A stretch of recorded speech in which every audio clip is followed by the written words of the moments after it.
Imagine coming home to find a stranger's voice on your phone, whispering that someone's hiding in your house, a house you swore was empty. What would you do if the truth was darker than you ever imagined? Stick around, because this story will grip you until the very end. Like, share, and comment with your city to join me on this chilling journey. The morning sun spilled through the lace curtains of my Victorian home in Asheville, North Carolina, casting delicate shadows on the hardwood floor. I, Evelyn Harper, a 42-year-old retired librarian, had planned a quiet day organising my late mother's recipe books. The air was crisp, carrying the earthy scent of autumn leaves from the Blue Ridge Mountains. My husband, Nathan, a 45-year-old history professor, was away at a conference in Raleigh, and our teenage daughter, Lila, 16, was at a school retreat. The house was mine alone, a rare moment of solitude I craved. But as I dusted the kitchen counter, my phone buzzed with a call from Marissa Tate, a 22-year-old art student I'd hired to clean the house. She lived a few blocks away in a cozy apartment, always eager for extra cash to fund her paint supplies. "Evelyn, I'll be there in 20 minutes, she chirped, her voice bright. I smiled, gave her quick instructions, focus on the dining room, avoid Nathan's cluttered office, and left a key under the mat. With the cleaning handled, I decided to meet my old friend, Clara, at a cafe downtown. Clara, 40, had just moved back to Asheville after years in Seattle, and her call felt like a warm hug from the past. We settled at a corner table at the Drip Coffee House, the aroma of espresso mingling with our laughter as we reminisced about high school pranks and lost dreams. Halfway through my latte, my phone rang again. Marissa's name flashed on the screen. I answered, expecting her to confirm she'd finished. Instead, her voice was a shaky whisper, barely audible. "Evelyn, is anyone else supposed to be here?" My stomach tightened. "No, Marissa. I'm out. Nathan's at a conference and Lila's at camp. Why?" Silence stretched, broken only by her uneven breathing. Then, in a voice laced with fear, she whispered, "There's a man in the attic." I heard footsteps, heavy ones, and I saw him through the crack in the door. He was just standing there, staring at nothing. My blood ran cold. The attic? We never went up there. It was a dusty maze of old furniture and forgotten boxes. "Marissa, get out now," I said, my voice sharp. "Lock the door and wait on the porch. I'm calling the police." I hung up, apologized to Clara, and dialed 911 as I raced to my car. My hands trembled as I explained the intruder to the dispatcher, my mind spiraling with images of Marissa alone, terrified. The drive back felt endless, Asheville's winding streets mocking my urgency. When I arrived, a police cruiser sat in my driveway, its lights flashing silently. Marissa huddled on the porch steps, her face pale, her arms wrapped around. I rushed to her, kneeling. "Are you okay? What happened?" She nodded, her eyes wide. "I swear I saw him, Evelyn. He was tall, wearing a dark coat. He didn't move, just stood there. I ran downstairs and called you." 2 officers emerged from the house, a stern woman in her 50s and a younger man with a notepad. "Mum," the woman said, "we searched every inch. No one's here. No signs of a break-in. Doors and windows are secure." I exhaled, relief battling unease. Marissa shook her head, insistent. "I saw him. I'm not crazy." I squeezed her hand, but a chill settled in me. Our house, built in the 1920s, had always felt alive with creaks and groans. But this was different. Nathan's car pulled up just then, his conference cut short. He stepped out, his face creased with concern at the sight of the police. I explained quickly, expecting him to be alarmed, but he only chuckled softly. "Marissa, old houses play tricks, probably just shadows from the attic window." His tone was gentle, but something in his eyes, A flicker of dismissal made me pause. Marissa looked down, embarrassed, and I paid her, urging her to rest. The police left, and Nathan wrapped an arm around me. "Let's forget this, Evie. Just the house being spooky." But I couldn't shake Marissa's fear, her certainty. That night, I lay awake, the house too quiet. Nathan slept soundly, but my mind replayed Marissa's words. A man in the attic. The next few weeks were strange. Retirement had left me with too much time, and the house felt heavier, its shadows deeper. I started noticing things, small, unsettling things. One morning, I found a loaf of sourdough bread I'd bought from the local bakery half-eaten, the knife left out, crumbs scattered. Nathan hated sourdough. He called it hippie nonsense. When I asked, he shrugged. "Must have been hungry last night. Tried it out." His casual tone didn't match the unease in my gut. Then there was the night I woke to a faint thud from above. The clock read 2:17 a.m. I listened, heart pounding, as soft footsteps echoed from the attic. Deliberate, not the scamper of mice.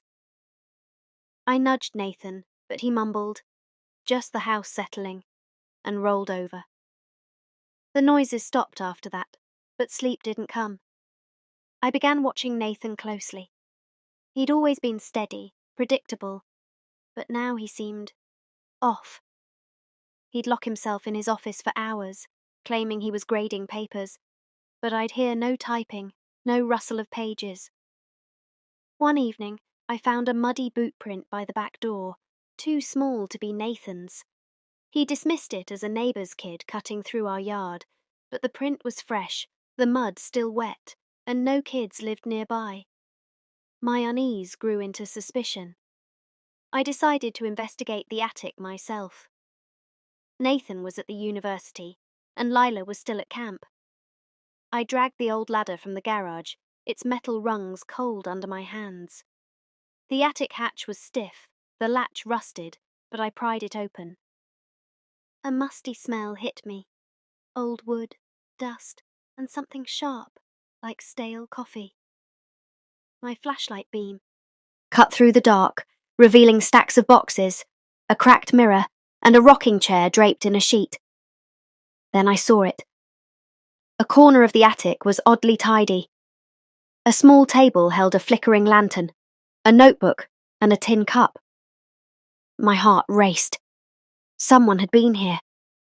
I approached, my breath shallow. The notebook was open, filled with tight, slanted handwriting, poems, vivid and haunting, about a man trapped in shadows, watching a world he couldn't touch. The words felt alive, personal, but not Nathan's. He wrote dry academic papers, not poetry. A creak behind me made me spin, but it was just the house. Or was it? I grabbed the notebook and hurried downstairs, locking the hatch behind me. That night, I confronted Nathan. "What's this?" I asked, holding up the notebook. His face paled, but he recovered quickly. "Probably some old student's work. I bring home all sorts of papers." His smile was too smooth, too practiced. I didn't believe him.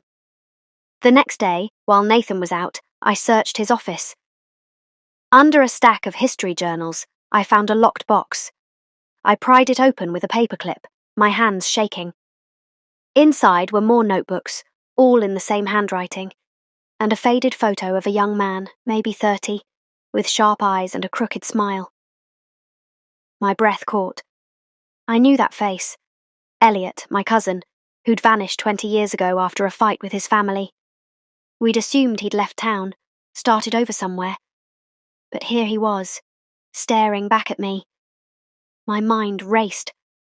Why was his photo here? And whose notebooks were these? The discovery of Elliot's photo and the notebook shattered my sense of reality. I sat in Nathan's office, the lamplight casting long shadows, my hands trembling as I flipped through the pages. The poems spoke of guilt, of a life stolen, of a man hidden from the world. My stomach churned. Was Elliot here? In my house? I thought of Marissa's terrified whisper, the footsteps, the half-eaten bread. It couldn't be coincidence. I needed answers, but Nathan wouldn't be home for hours. I called Clara, my voice shaking. Can you come over? I found something. About Elliot. She arrived in 15 minutes, her face pale with worry. I showed her the photo and notebooks, explaining everything. Her eyes widened. Evelyn, this is serious. We need to go back to the attic. Now. Together, we climbed the ladder, the attic's damp air clinging to our skin. The tidy corner was unchanged, the table, the lantern, the cup. But now I noticed something else. A worn sleeping bag tucked behind a box, a few granola bar wrappers, and a small pile of clothes. Someone was living here. Clara gripped my arm. Evelyn, we need to call the police. But before I could answer, a low voice came from the shadows. Don't! I screamed, dropping my flashlight. It rolled, casting wild beams across the attic. A figure stepped forward, a man, gaunt with matted hair and a face I barely recognized. Elliot. He was 38 now, but looked older, his eyes hollow, his clothes tattered. Please, Evelyn, he rasped. Don't call anyone. I'll explain. Clara pulled me back, but I shook my head. Elliot. What are you doing here? Everyone thought you were gone. His story poured out, each word a weight. 20 years ago, Elliot, then 18, had been a struggling poet, working odd jobs at the university where Nathan taught. One night, after a heated argument with a colleague, Victor Grayson, over stolen research, things turned violent.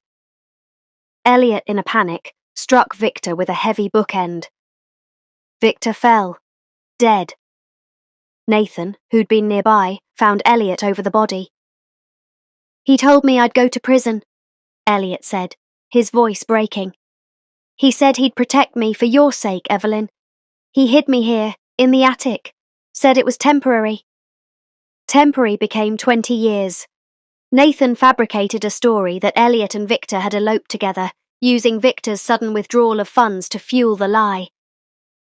The police bought it, and Elliot became a ghost, confined to the attic. Nathan brought him food, books, and paper, but at a cost. He took my poems, Elliot said, tears in his eyes. He published them as his own. Those award-winning collections, they're mine. He said it was the price for keeping me safe. I staggered, the truth a knife in my heart. Nathan, my husband, had built his career on Elliot's talent, imprisoning my cousin to hide a crime. I thought of the awards on our shelf, the lectures Nathan gave, the praise he soaked up, all stolen. Clara's voice shook. Evelyn, we can't let this continue. Elliot nodded. I want to turn myself in. I can't live like this anymore. Tears streamed down my face. I'd lost Elliot once, thinking he'd abandoned us. Now, finding him like this, only to lose him again to justice, broke me. But I saw the resolve in his eyes. Okay, I whispered. We'll do this together. We brought Elliot downstairs, his legs unsteady from years of confinement. In the living room, under the soft glow of a lamp, he looked like a stranger, yet so familiar. I gave him water, a blanket, and sat with him as he told me about the poems, his escape, his sanity. Clara stayed by my side, her presence grounding me.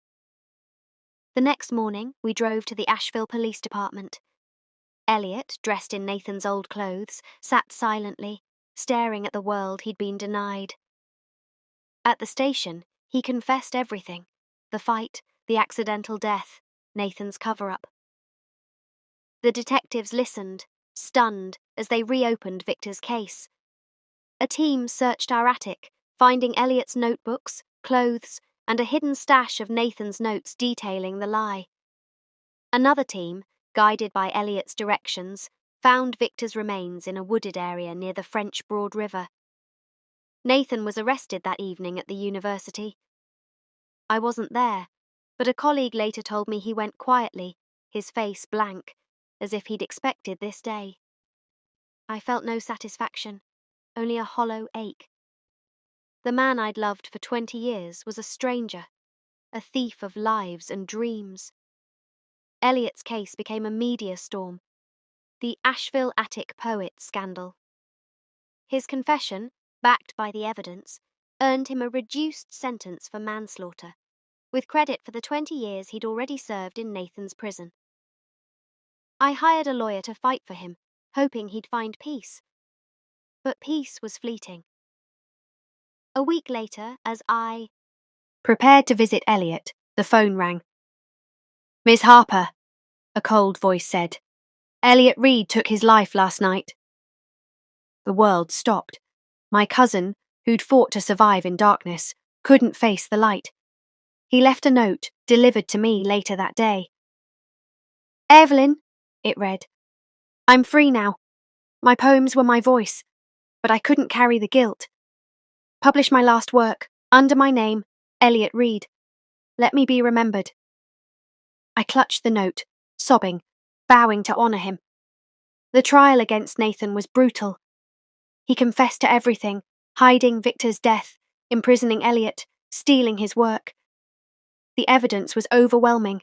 Elliot's manuscripts, the attic hideout, Victor's remains. Nathan was sentenced to decades for conspiracy, fraud, and unlawful confinement. I didn't attend. I couldn't face the man who'd betrayed us all. Instead, I returned to the attic, now cleaned and aired out. I found Elliot's final manuscript in a tin box, his handwriting raw and beautiful. It was his life story, our childhood, his dreams, the night that changed everything, and his years in the dark. I edited it carefully, crying over every page. The publishing house, eager to right their wrongs, accepted it. Echoes from the Attic by Elliot Reed became a bestseller, its raw honesty touching millions. Readers wrote to me, moved by Elliot's resilience, his voice finally free. I turned the attic into a writing nook with open windows and shelves for Elliot's work. Sometimes I sit there, feeling him in the sunlight. His truth broke my world, but it also set him free. This story isn't just mine. It's a call to listen, to question, to seek the truth. If you felt Elliot's pain, his fight, share this with someone who needs to hear it. Like this video, subscribe, and comment with your city. Let's see how far this story travels. Truth can't stay hidden forever. What would you do if you found a secret in your home? Tell me below and check out 2 more gripping stories on my channel. Thank you for joining me. See you in the next tale.